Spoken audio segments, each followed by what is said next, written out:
And so in those letters, he tells us a lot about himself. One of the things that we learned is that Paul was a Pharisee trained under the famous teacher Gamaliel.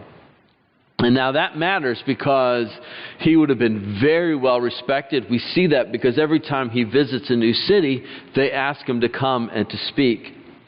And look a lot like that. I think as an aspiring pastor, I think I'm more concerned about what my people walk out of church singing than I am about what they... Well, I do care what they hear from the pulpit because it needs to be sound and everything, but like, people are going to memorize what they sing more than they're going to remember anything I preach. Let's just be honest. You know, so that's why it's like music is very essential to communicating the truths of God's promises. The cross was his only friend. In your darkness, God is still there as your friend. He hasn't abandoned you. He's not going to take two payments for the same debt. Jesus paid for your sins, and now he loves you. David gets that. In contrast to the army, in contrast to his brothers, in contrast to Saul, who, viewing things from a human perspective, seeing David, seeing the giant, says to David in verse 33, "You are not able to go out against this Philistine and fight him." Why not? You're only a boy. He's been a fighting man since his youth. Well, from one perspective, that is absolutely straightforward, isn't it?